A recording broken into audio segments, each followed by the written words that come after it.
Reserve bank of India RBI ने भारत के payment systems के रेगुलेशन को और बेहतर बनाने के लिए एक नई 6 member payments regulatory board PRB बनाई है, जो अब तक existing board for regulation and supervision of payment and settlement systems BPSS की जगह काम करेगी।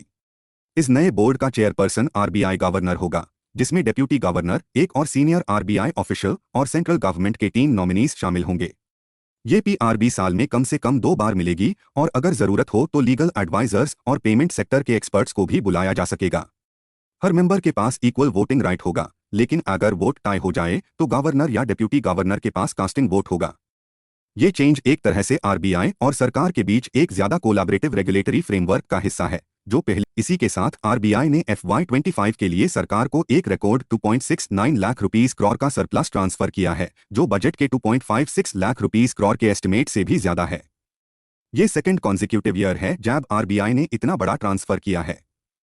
इसके पीछे एक मेजर रीजन है आरबीआई का फॉरेन एक्सचेंज मार्केट में अग्रेसिवली डॉलर बेचना। FY25 में आरबीआई ने रिकॉर्ड $398.71 बिलियन फॉरेन करेंसी बेची, जब रुपी 87.95 USD तक गिर गया था। इस इंटरवेंशन के कारण फॉरेक्स रिजर्व्स में अप्रॉक्स $80 बिलियन की गिरावट आई। साथ हाई आरबीआई ने अपना कॉन्टिंजेंट रिस्क बफर CRB भी 7.5% तक बढ़ा दिया है, जो इसके इकोनॉमिक कैपिटल फ्रेमवर्क के अपर लिमिट पार है। ये सरप्लस फिस्कल डेफिसिट को 20 बेसिस पॉइंट्स तक कम करने में मदद करेगा और सरकार को 70,000 करोड़ रुपीस तक एडिशनल खर्चा करने की स्पेस दे सकता है। दुनिया भर के इन्वेस्टर्स के लिए एक और पॉजिटिव न्यूज ये है कि इंडिया ने FY2024-25 में $81 बिलियन का foreign direct investment FDI attract किया, जो पिछले 3 साल का सबसे बड़ा नंबर है। इस सर्च का क्रेडिट जाता है फ्री ट्रेड एग्रीमेंट्स और production linked incentive TLI schemes को, जिन्होंने मैन्युफैक्चरिंग और बिजनेस एनवायरनमेंट को काफी अट्रैक्टिव बनाया। इकोनॉमिक परफॉर्मेंस की बात करें तो FY2024-25 में भारत की GDP ग्रोथ 6.5% रही, जो पैंडेमिक के बाद की स्लोएस्ट ग्रोथ थी, लेकिन Q4 में इकोनॉमी ने अच्छा बाउंस बैक किया विद 7.4% ग्रोथ।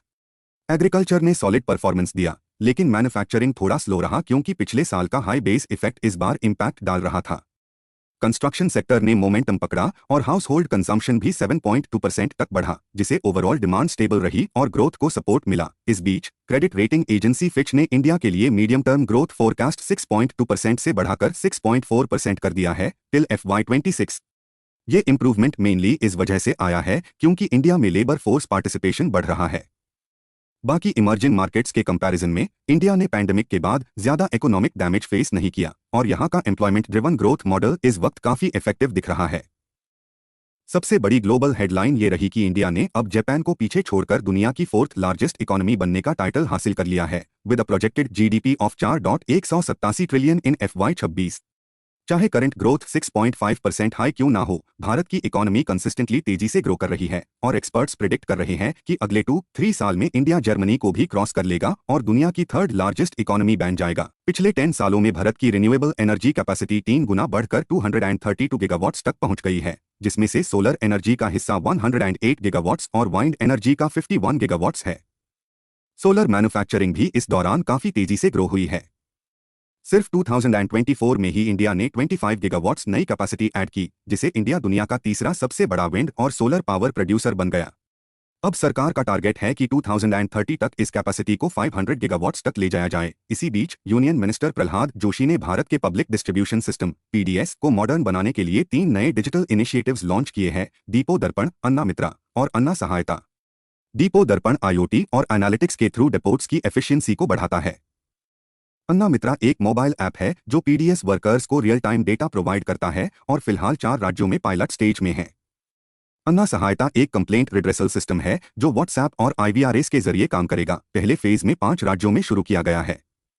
ये सभी टूल्स PMGK के अंडर 81 करोड़ बेनिफिशियरीज को ट्रांसपेरेंसी और एफिशिएंसी प्रोवाइड करने के लिए बनाए गए हैं। सरकार ने एक्सपोर्ट को सपोर्ट करने के लिए एक और बड़ा स्टेप लिया है। रोडी TEP स्कीम को 1 जून 2025 से फिर से स्टार्ट किया जा रहा है, जो पहले फरवरी 2025 में टेम्पररीली पॉज कर दी गई थी। इस बार एडवांस ऑथोराइजेशन होल्डर्स EOUs और सेस भी इस स्कीम के अंडर आएंगे। रोडी TEP का फुल फॉर्म है remission of duties and taxes on exported products और ये अन टैक्सेस को रिफंड करता है जो दूसरी स्कीम्स में कवर नहीं होते, ताकि इंडिया की एक्सपोर्ट कंपेटिटिवनेस ग्लोबल लेवल पर बनी रहे। किसानों के लिए एक और अच्छी खबर यह है कि कैबिनेट ने modified interest subvention scheme MIS को 2025-26 तक कंटिन्यू करने की अप्रूवल दे दी है। इस स्कीम के तहत किसान क्रेडिट कार्ड होल्डर्स को 3 लाख रुपीस तक का लोन सिर्फ 4% इफेक्टिव इंटरेस्ट रेट पर मिलेगा। इसका फायदा 7.75 करोड़ से ज्यादा किसानों को मिलेगा। साथ हाई रूरल बैंक्स को भी 1.5% सबवेंशन दिया जाएगा, जिसे उनकी लेंडिंग कैपेसिटी भी बूस्ट होगी। फार्म सेक्टर में ही एक और बड़ी पार्टनरशिप देखने को मिली जब इंडियन ओवरसीज बैंक ने अमूल और रिच प्लस के साथ MOU साइन किया है, जिसका एम है ऑर्गेनिक फार्मिंग को बूस्ट करना। पहले फेज में तमिलनाडु में फार्मर्स को डिस्काउंटेड ऑर्गेनिक इनपुट्स मिलेंगे, ट्रेनिंग दी जाएगी और 1 लाख किसानों को फ्री अग्रोनॉमिस्ट सपोर्ट भी दिया जाएगा। साथ ही हरित क्रांति नाम का एक क्रेडिट स्कीम और फेयर प्राइसिंग गारंटीज भी लॉन्च की जा रही है, ताकि ऑर्गेनिक फार्मिंग सस्टेनेबल और प्रॉफिटेबल बन सके। इसी किसान सेंट्रिक विजन को आगे बढ़ाते हुए विकसित कृषि संकल्प अभियान का लॉन्च भुवनेश्वर में हुआ, जिसका गोल है भारत के एग्रीकल्चर को मॉडर्न और प्रोडक्टिव बनाना। इस कैंपेन में फार्मर्स के साथ 16,000 साइंटिस्ट्स का एक्टिव पार्टिसिपेशन होगा, जिनके जरिए knowledge sharing sessions, irrigation facilities, crop insurance और लोन सब्सिडीज जैसे की सपोर्ट मिलेंगे। साइंस और इनोवेशन के मैदान में भी भारत ने एक और माइलस्टोन अचीव किया, जब स्क्वास्ट कश्मीर के साइंटिस्ट्स ने इंडिया का पहला जीन एडिटेड शीप डेवलप किया यूजिंग CRISPR-Cas9 टेक्नोलॉजी। ये non transgenic lamb local Merino breed का है, जिसमें नॉर्मल शीप के कंपैरिजन में 30% ज्यादा मसल है, लेकिन बुल आउटपुट उतना ही है। ये ब्रेक थ्रू इंडिया के पहले जीन एडिटेड राइस प्रोजेक्ट के बाद आया है और अब ये ग्लोबल वेरिफिकेशन के लिए रेडी है। डिजिटल इंडिया के विजन को सपोर्ट करते हुए डिपार्टमेंट ऑफ पोस्ट्स ने 2 नए डिजिटल प्लेटफॉर्म्स लॉन्च किए, नो योर डिजिपिन और know your pin code. DIGIPIN एक एडवांस्ड डिजिटल एड्रेस सोल्यूशन है जो एक्यूरेट लोकेशन आइडेंटिफाई करता है, जबकि पिन कोड ऐप यूजर्स को सही पोस्टल कोड ढूंढने में हेल्प करता है। इन दोनों टूल्स को IIT हैदराबाद और इसरो के कोलैबोरेशन से डेवलप किया गया है, जिसे भारत का एड्रेसिंग सिस्टम ज्यादा स्मार्ट और एफिशिएंट बनेगा। आखिर में महिलाएं के डिजिटल एम्पावरमेंट के लिए नेशनल कमीशन फॉर वुमेन ने एक नई इनिशिएटिव लॉन्च की है, यशोदा AI। इस प्रोग्राम का गोल है रूरल और सेमी अर्बन एरियाज की महिलाएं में AI लिटरेसी बढ़ाना, उन्हें साइबर सिक्योरिटी, डिजिटल सेफ्टी और टेक स्किल्स में ट्रेन करना। ये एक कम्युनिटी ड्रिवन इनिशिएटिव है जिसमें विमेन लीडर्स बनेंगी और सेफ इंक्लूसिव डिजिटल इंडिया का हिस्सा बनेंगी। सरकार ने पर्सन्स विद डिसेबिलिटीज PWDs के लिए एक बहुत ही संवेदनशील और इंक्लूसिव कदम उठाया है, जिसमें सेंट्रल गवर्नमेंट हाउसिंग में अब 4% रिजर्वेशन दिया गया है। ये step rights of persons with disabilities act 2016 के तहत ministry of housing and urban affairs ने लिया है, जिसका मेन एम है कि हर नागरिक को इक्विटी, डिग्निटी और एक्सेसिबिलिटी मिले।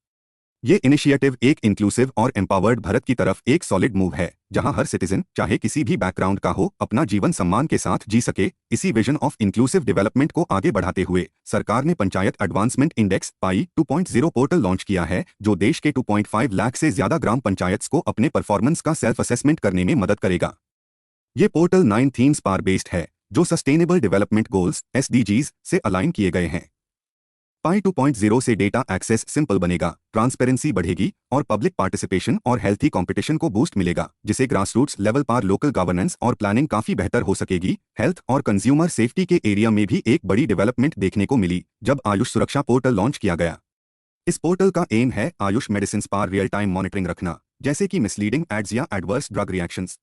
सिटीजन्स इस प्लेटफॉर्म पर डायरेक्टली कंप्लेंट्स रजिस्टर कर सकते हैं, जिसे ट्रांसपेरेंसी और पब्लिक ओवरसाइट दोनों इंश्योर हो सके। सुप्रीम कोर्ट के ऑर्डर्स के बाद इस पोर्टल को डेवलप किया गया है और इसमें कई एजेंसीज को जोड़ा गया है, ताकि कोई भी एक्शन तेजी और कोऑर्डिनेशन के साथ लिया जा सके। इंटरनेशनल फ्रंट पर भी कुछ सिग्निफिकेंट अपडेट्स सामने आए। यूनाइटेड किंगडम ने फाइनली अग्री कर लिया है कि वो चैगोस आइलैंड्स की सॉवरेंटी मॉरिशस को ट्रांसफर करेगा, लेकिन स्ट्रैटेजिक इंपॉर्टेंस के चलते यूके ने डिएगो गार्सिया मिलिट्री बेस को अपने पास बनाए रखने का डिसीजन लिया है और ये बेस 99 सालों के लिए यूके के कंट्रोल में ही रहेगा। वहीं दूसरी तरफ अल्जीरिया ने 19 मई 2025 को न्यू डेवलपमेंट बैंक ANDB का फुल मेंबर बनकर एक बड़ी इकोनॉमिक मूव की। ब्रिक्स द्वारा एस्टैब्लिश्ड ये बैंक डेवलपिंग कंट्रीज के लिए इंफ्रास्ट्रक्चर फंडिंग और सस्टेनेबल ग्रोथ के लिए काम करता है। अल्जीरिया का मेंबरशिप लेना ये दिखाता है कि ब्रिक्स का ग्लोबल इकोनॉमिक इन्फ्लुएंस अब और ज्यादा एक्सपैंड हो रहा है, स्पेशली ग्लोबल साउथ में।